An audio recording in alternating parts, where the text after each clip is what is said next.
What will it take for the Broncos to beat the Patriots? It really feels like this is steaming down the tracks. And not only do you have to top, I suppose, or at least tie the Patriots, and we'll see what the record breaking, thing is. It's a weird one right now, but that could change. But when you look at these two teams, and if this is their destiny, what would it take after you see the Patriots blow away the Giants? By the way, we have a bunch of NFL news coming out with Dan Bud Squins Tanner and Let's Football Go. Loads of guys are being released and dumped right now. So we'll go through that in about 18 minutes when we give you another keyword for the Avs Ticket Tuesday. But Tyler, what's it going to take there, if that's what it comes down to? Well, I think there's two things that come to mind. You got to turn your defense into a weapon, right? So if you're going to play the Patriots, you got to turn your defense into a weapon, and that means you got to neutralize the current betting favorite to win the NFL MVP. I keep bringing it up because I think it's insane that Drake May is on that path after his rookie season, and now we're here just in year two, and Drake May's talking about an MVP type of season. So you're going up against a dang good quarterback. You're going up against a dang good football team. You are at your best on defense. You have to neutralize their best weapon. Their best weapon is their quarterback that plays the most important position in all of football. So how do you do that? Same way that we did it in 2015 when we played Tom Brady. DeMarcus Ware and Von Miller freaking got after that dude. You got after Tom Brady. You created pressure. You got in his head to the point that when there's a 2-point conversion to win the game, he misses a wide open Rob Gronkowski. Just because you'd been in his face, you'd been in his head all day long. So you got to do that. Now, how do you turn your defense into a weapon? It starts before any of the game. It starts today. It starts this weekend against the Raiders. You got to get the home field advantage. If you're going to beat the Patriots in the playoffs, it's probably going to be because you were able to turn your defense into a weapon. That means you got home field advantage. That means they're able to play with the crowd. You're able to play with the noise, and you're able to have all of that amplify what is already the best part of your team. What has made Drake May so good? I mean, pick a category, and he's good at it. Throwing the deep ball. You know what he's best at? If I could pick the single best thing that Tom Brady was like what made him so successful, he did not have negative plays. He did not go backwards. He did not take sacks unless there was no choice. That's what Drake May's doing, man. He's going from 1st and 10 to 2nd and 6, 2nd and 6 to 3rd and 3. All of a sudden, 3rd and 3 is pretty manageable, and you pick up a first down. We saw how Mariota, by the way, did you catch all that? Yeah, that was bugging the hell out of me. Just say Mariota. Well, to let you in on what's going on, apparently Marcus Mariota, that's how he says it. However, he's a nice guy. So we're just figuring this out in year 100? It's a little bit like that, yeah. It's a little Arenado. I mean, we're kind of chugging down those tracks right now. Tirico didn't care.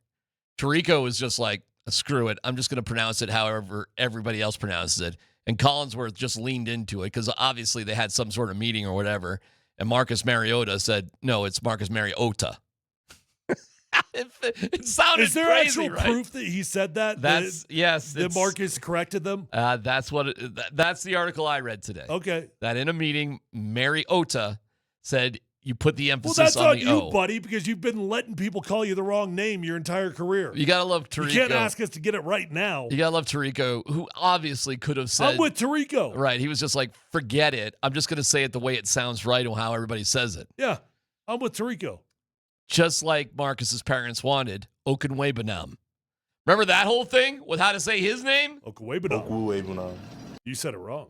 Okunwebanam. But see, if we really want to have fun with this, we have audio proof. We do. Of Okunwebanam saying it different ways, multiple different times. That is true. He said his own name differently. He does. Mariota. It sounded so strange when Collinsworth was doing that. Anyways, Mariota, I'll just say it the way everybody knows it. Consciously, against the Broncos defense, we're going fast. I am going to let go of this ball. And ironically, it was probably those sort of repetitions that got him to throw it arguably a little bit too quick on the final play of the entire game where Benito knocked it down. Had he paused a little bit, a pump fake, I don't know. Maybe it would have been there, maybe not. Who knows?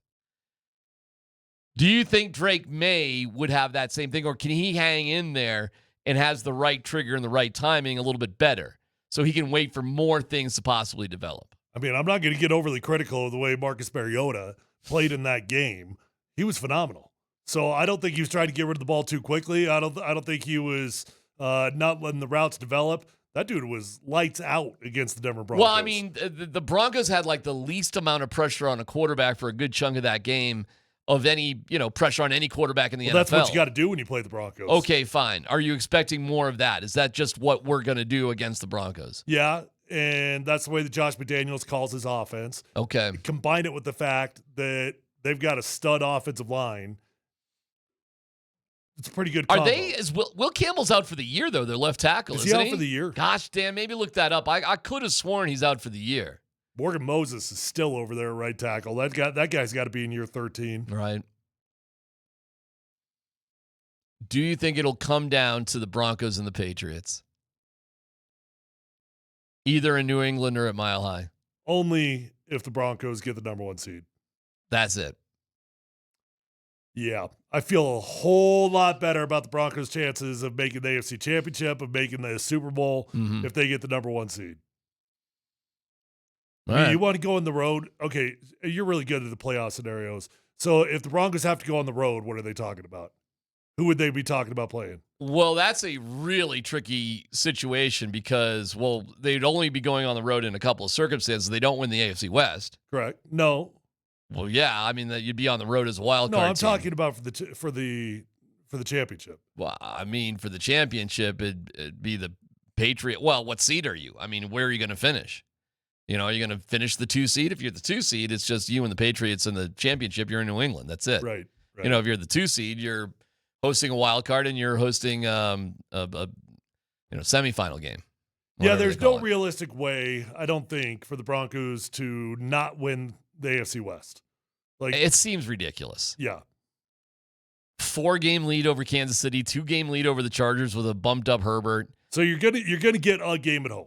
You're gonna get that. Feels like it, and it's gonna be tough. It's gonna be against an opponent that it's gonna be like a Bills, Houston, maybe Chiefs.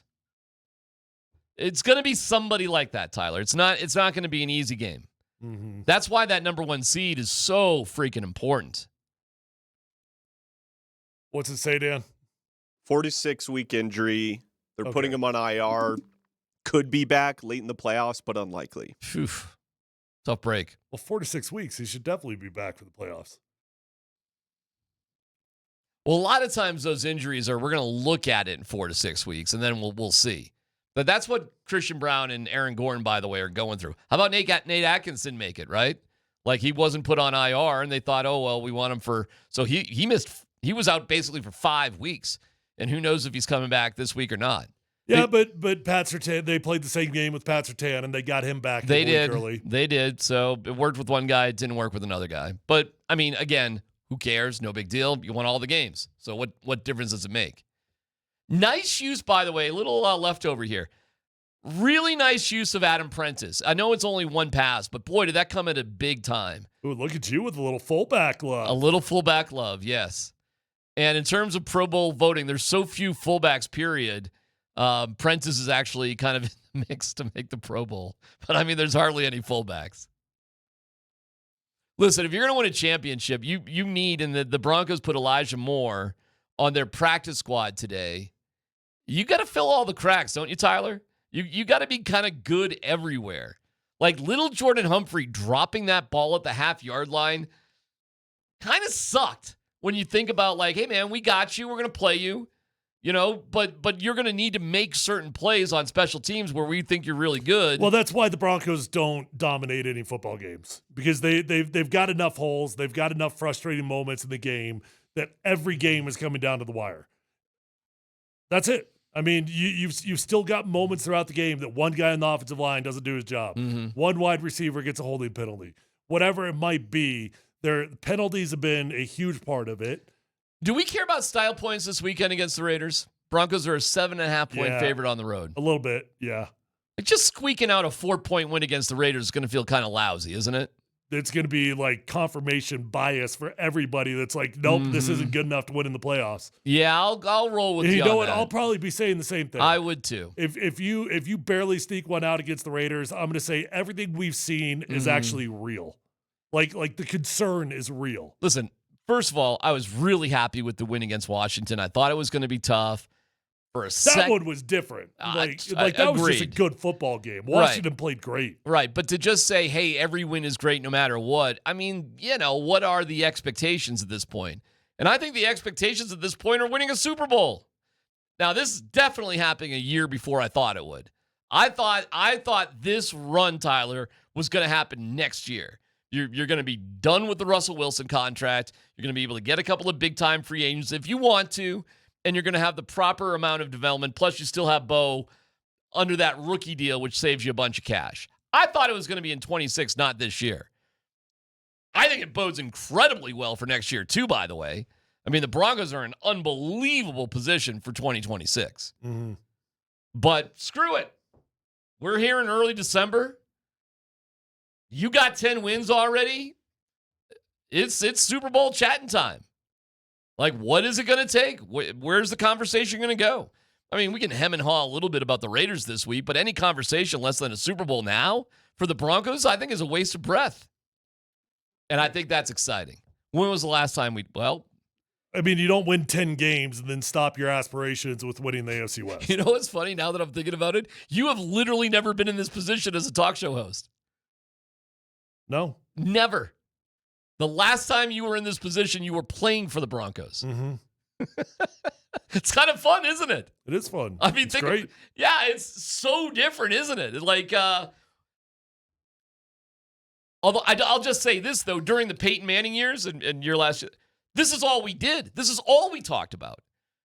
The second Peyton Manning got here, because the 2011 season with Tebow was just like, I mean, that was just fantasy land, bro. You know what I'm saying? I mean, we were just like, what in the world is going on? Because at this time in 2011, Tebow had won a few games in a row. It was like, how is this happening? Well, here's my hope for the Broncos. My hope is that Bo Nix just turned the light switch on. I hope so, yeah. Hopefully the light switch is on and you don't flip that thing back off. Let's string together a few games of consistent football, right? Because that's been the biggest caveat that you would say, but. Yeah, they're winning, but Bo Nix has been terrible for 3 quarters for like 7 games. Let's be done with that conversation. Let's play consistent football start to finish from here on out. There